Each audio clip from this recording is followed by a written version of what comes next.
للاعب مختار بن موسى عندما سجل هدف احرز من فريق الكاس. حاول ملعوبه وتمريره تلعب مباشره، تقدم في الامام والعرضيه والمطالبه بلمسه يد، والسيد فيكتور ميغويل قال ما فيها لمسه يد، قال فيها ركله ركنيه، قال فيها ركله ركنيه.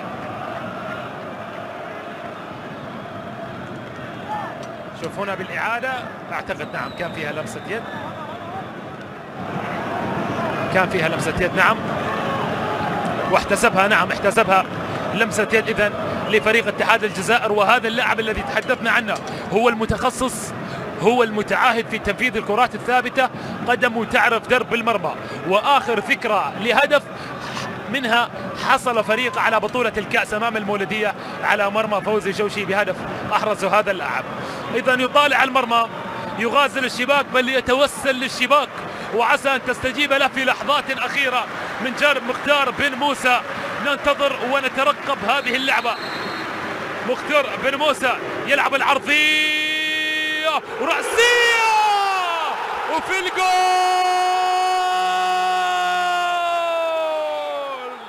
جول جول جول لاتحاد الجزائر.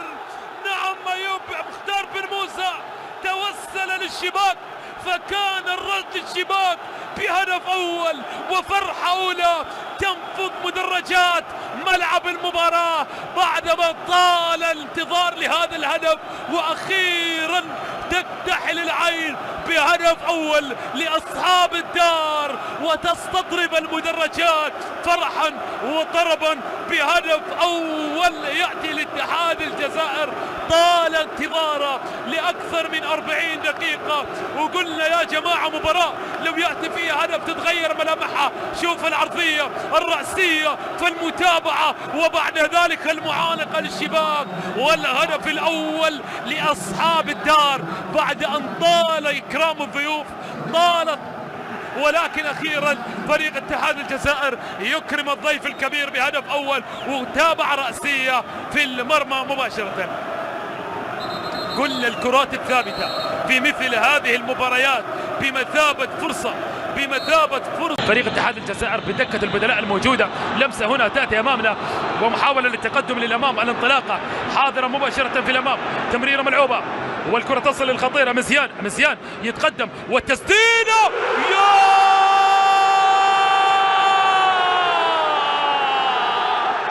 يا للجمال يا مزيان، يا للجمال يا مزيان. هدف مزيان من لاعب مزيان، من لمسه مزيان لجمهور مزيان.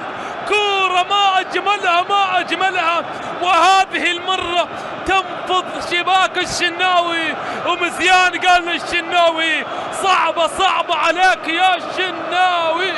يا للجمال على هذا الهدف، يا للجمال على هذا الهدف، لكرة عانقت الشباك وفرحة عانقت المدرجات. هدف ما أجمله من مزيان، لعبة ما أجملها، لعبة ما أروعها، من أجمل ما يكون يا مزيان.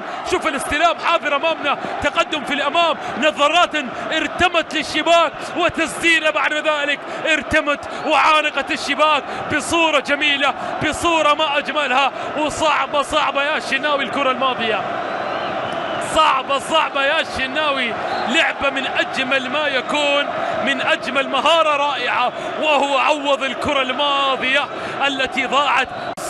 وهنا باحث عن باسم مرسي، تصل مباشرة معروف يوسف، معروف يلعب الكرة إلى محمد ناصف يلعب الكرة في الأمام لإسلاملي، تمريرة يا سلام بصورة ممتازة، وهنا العرضية ومرت إلى شيكا بمهارة، والعرضية وينك يا حاسم، وينك يا حاسم، وينك؟ مرت على باسم مرسي. هنا محاولة الرد، ولكن التأمين الدفاعي، بل الخطأ الدفاعي ممنوع يا علي جبر، والكرة إلى ركلة ركنية.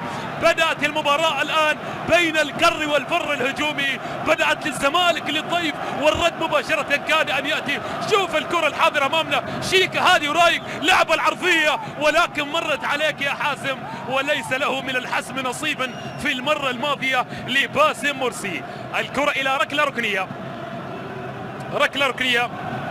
لصالح اتحاد الجزائر، والعرضية داخل منطقة الجزاء، وهنا الرأسية ولكن تمر مباشرة وتصل إلى قدور بن الجلالي. بن الجلالي يتقدم للأمام والعرضية رأسية. وقلنا يا جماعة، قلنا واحدة بواحدة وردا برد وردا برد، كرة عرضية بالمسطرة والقلم، والرأسية بعد ذلك تأتي، ولكن وين؟ إلى خارج ألقى من جانب كارلوس أندريا، والكرة ماشية وين؟ يا كارلوس يا أندريا، يلعبها إلى رضا بن حسين، تمريرة ممتازة، ربيع مفتاح، والعرضية من ربيع مفتاح، والرأسية اسمرانية، ولكن إلى خارج أرضية الملعب، إلى خارج أرضية الملعب مباشرة. مرت الكرة الماضية. الآن الحذر الدفاعي من الجانبين. شيكابالا في منتصف مبعد الكرة، علي إلى طارق حامد، تصل لمعروف يوسف، يلعبها لستانلي. هنا المساحة التي يبحث عنها ستانلي يبحث عن التقدم. ستانلي وين المهارة يا ستانلي؟ والبينية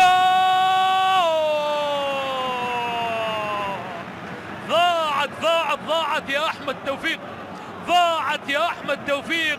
لن نقول بلا توفيق، ولكن تألق لزيماموش، هنا انطلاقة، فهل يأتي الرد على كرة توفيق؟ انطلاقة أمامية ومحاولة مزيان، تسديدة مزيان، ولكن أزين من مزيان في اللقطة الماضية أحمد الشناوي، والتصدي مباشرة من جانب أحمد الشناوي، ملعوبة في الأمام كرة أحمد الشناوي. باسم يحاول أمامنا، وبعدت كرة باسم،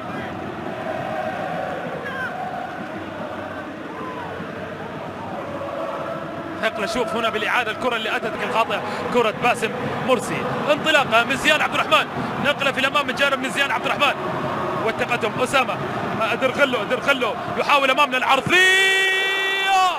السلام على التغطية الدفاعية، سلام عليك يا لوينش، أداء عالي يا لوينش حتى الآن، وإلى خارج أرضية الملعب. أسامة درخلو حاول فيها الكرة إلى ركلة ركنية. مختار بن موسى المتخصص في الكرات الثابتة أمامنا في التنفيذ. عرضية من بن موسى ورأسية تبعد مباشرة، تصل هنا مزيان، تمريرة من جانب مزيان، ربيع مفتاح، العرضية عالية وكرة ملعوبة. هنا الاستلام أمامنا والكرة العرضية مجددا، والرأسية ولكن تبعد مباشرة من دفاع الزمالك. باسم يلعبها لشيكا،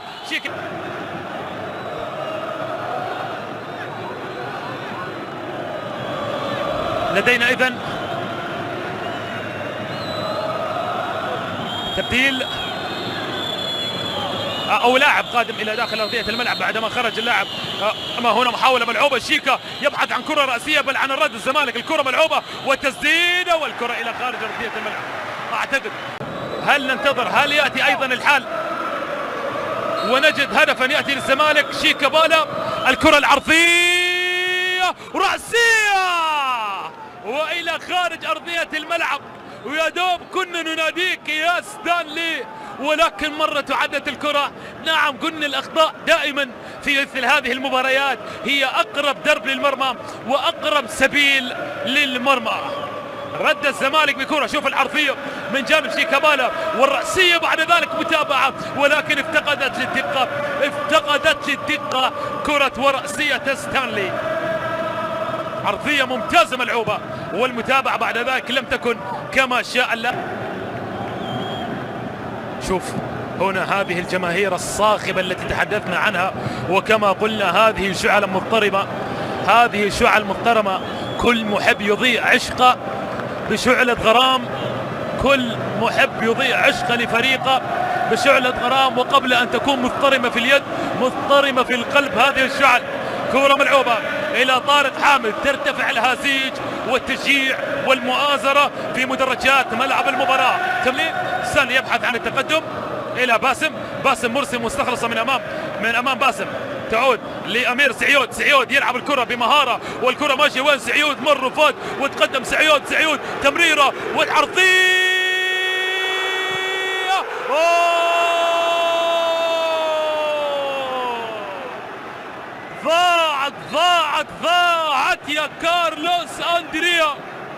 ضاعت يا كارلوس أندريا في لعبة فيها الحسرة والتحسر على ضياع الكرة الماضية. مثل هذه الفرص يا أندريا ليس من السهولة أن تأتي، ليس من السهولة أن تتهادى. معزوفة هجومية رائعة رائعة رائعة، ولكن جمالها لم يكتمل، الدقة غير موجودة، وبالتالي ضاعت الكرة على فريق اتحاد ناشئي. اللاعب الذي أتى من انبي وبدأ مع ناشئي النادي الأهلي اللاعب محمد ناصف. هنا لقطة غير مقصودة، وحكم المباراة جاي يعين على الحال، ولكن تلقى ما لا يحمد عقباه. ما القرار للسيد فيكتور ميغويل؟ بعض اللقطات اللي تكون من الكواليس. طارق حامد لديه بطاقة صفراء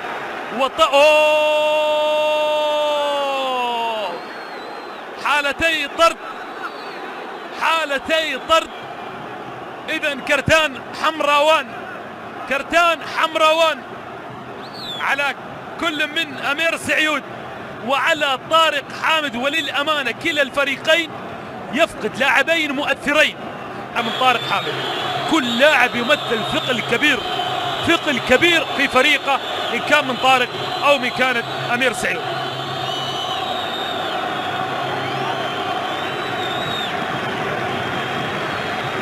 شوف هنا بالإعادة هذه اللقطة، هذا التدخل تدخل قاسي وتدخل قوي، وهنا ردة الفعل التي أتت بقوة ومن غير كرة، الدفعة اللي كانت موجودة، وبالتالي حالة الطرد.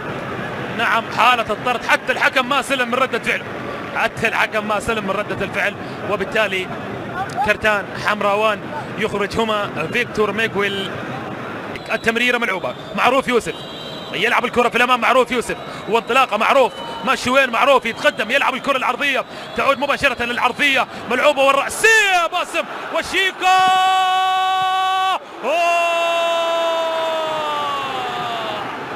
ضاعت وأبت.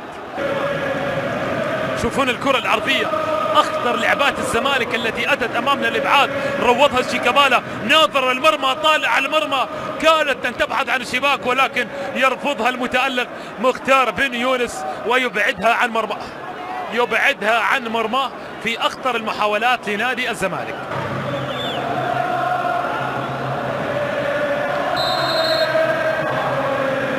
كرة ملعوبة داخل منطقة الجزاء، ركلة ركنية والرأسية.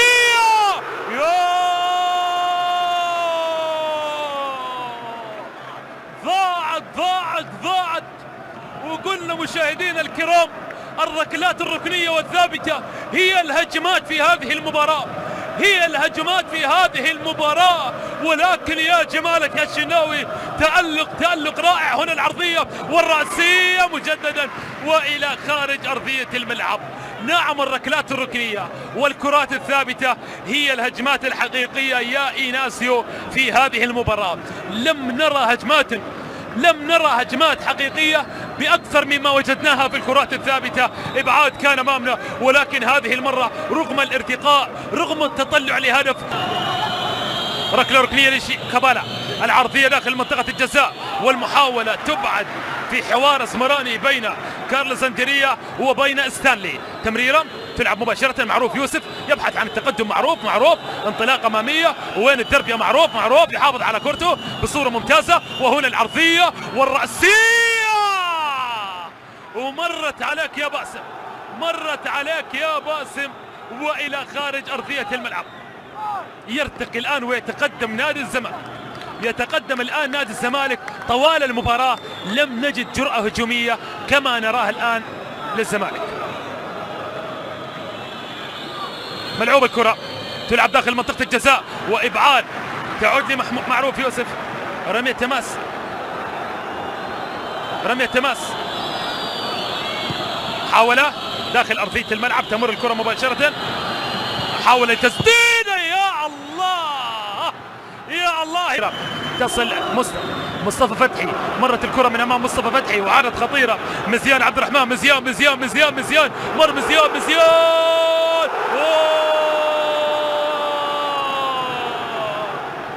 كاد أن يكون هدف مزيان، وكاد أن يكون لك من اسمك نصيب يا مزيان، كاد أن يكون لك من اسمك نصيب يا مزيان.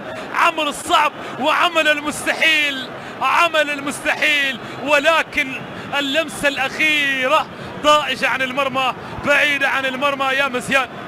كرة ملعوبة